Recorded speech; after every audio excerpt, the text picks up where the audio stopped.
김민아 기자 어서 오세요. 안녕하세요. 첫 번째 항목은요. 장군의 역습입니다. 장군이 누구예요? 김유근 청와대 국가안보실 1차장, 이 NSC 사무처장을 겸하고 있는데 이 사람이 삼성 장군 출신이어서 이렇게 이제 말을 만들어봤습니다. 예. 오늘 청와대 브리핑에 나와서 유엔 안보리 전문가 패널 또는 적절한 국제기구에 한일 양국의 4대 수출 통제 체제 위반 사례에 대한 공정한 조사를 의뢰하자 이렇게 제안을 했는데요. 만일 조사 결과 우리 정부의 잘못이 발견이 되면 이에 대해서 사과를 하고 시정 조치를 즉각 취하겠지만 우리 정부의 잘못이 없다는 결론이 나오면 일본 정부가 우리 정부에 사과하고 수출 규제 조치도 즉각 철회하기로 하자라는 게 내용이었습니다. 예. 그러니까 일본이 자꾸 우리가 뭐 잘못한 것처럼 얘기하니까 역습을 한 거네요.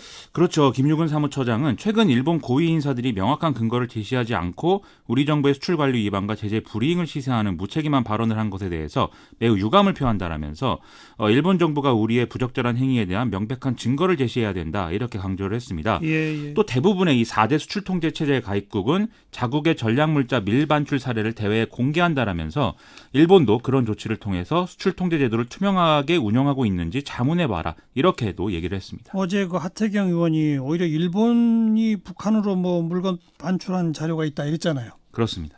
오늘도 또 새로운 자료를 내놨다면서요? 오늘도 하태경 의원이 정론관에서 기자회견 열고 일본의 대량물 살상 무기 물자가 이란 등에 밀수출된 사실이 있다 이렇게 주장을 했습니다. 이것은 지난해 일본 경시청이 발표한 대량 살상 무기 관련 물자 등 부정수출 사건 목록을 입수해 분석한 결과인데요. 유엔 대북 제재가 실시된 2006년 이후 최소 16건의 이 대량 살상 무기 물자의 부정 수출 사건이 적발이 됐는데 여기에는 이제 이란, 중국, 태국으로 이제 물자들이 간 사례가 있다라는 얘기인 거죠. 네. 뭔가 이제 국가적 사안에 대해서 모처럼 이제 초당적 대처가 이루어지는 모습처럼 비춰지는 그런 이제 상황이었습니다. 오늘 일본에서 한일 양국 간 정부 실무급 회의가 있었다면서요? 지금도 하고 있나요?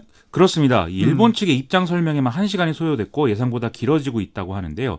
그러다 보니까 이 회의의 내용이나 결론보다 회의 장소의 분위기에 더 시선이 집중되는 그런 모양새였습니다. 무슨 뭐 창고 같은 데로 초청했다면서요? 그렇습니다. 일본 측은 경제산업성 10층의 작은 사무실을 회의 장소로 잡았는데 여기는 이제 정식 회의실로 볼 수가 없고 마치 창고와 같은 상태였다라는 건데요.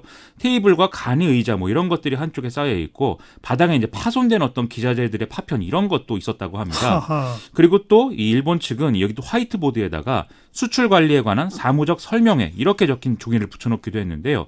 또 우리 측 인사들이 좀 정장을 갖춰 입고 나간 것과는 달리 일본 측 인사들은 이른바 쿨비즈라고 하는 이 반팔 셔츠 차림으로 나와서 이것도 이제 좀 화제를 불러일으켰습니다.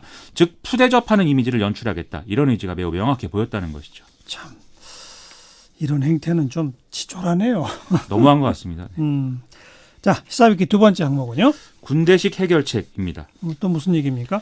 오늘 이제 해군에서 이상한 사건이 일어나서 이제 화제가 되고 있는데요. 지난 4일 밤 10시경 해군 이함대 사령부 탄약창고 근처에서 거동이 수상한 사람이 근무 중인 경계병에 의해서 발견이 됐는데 초병이 3차례에 걸쳐서 암구호를 요구했지만 답하지 않고 도주를 했다는 것입니다. 예. 이 사람은 모자를 쓰고 가방을 맨 상태였고 도주 과정에서 랜턴을 2-3번 정도 깜빡이는 좀 거동이 수상한 이런 모습이었다고 합니다. 그래서요.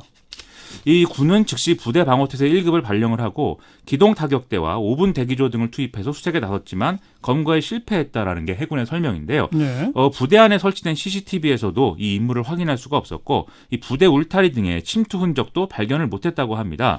해군은 다음날 새벽까지 상황을 파악한 결과 대공 혐의점은 없는 것으로 평가하고 부대원 소행으로 추정을 해서 상황을 종결했다고 그랬는데 그런데 이런 판단은 또 허위 자백이 근거였던 걸로 밝혀졌다는 겁니다.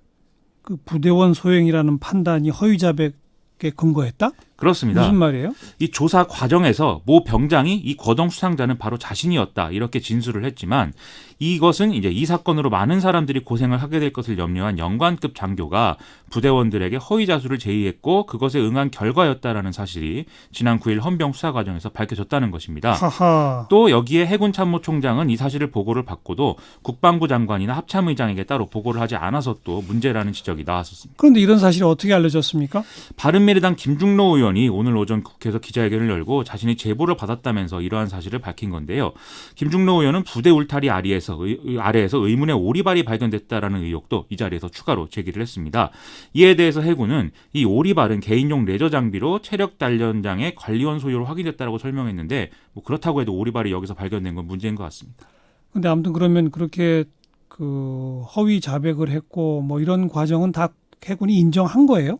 일단은 해군이 이런 것은 사실이라고 인정을 하고 있고 이 내용은 해군 참모총장 선까지는 보고가 된 그런 상황이고 이후에도 이제 수사를 계속 진행하고 있다라고 밝히고 있습니다. 참. 오늘 또 뭐 목선이 또 내려왔다는 보도는 뭡니까? 이 합참이 오늘 오전 10시 37분경에 강원도 고성군 거진 1, 2 해안가에서 북한 소형 목선이 발견됐다 이렇게 밝혔는데요.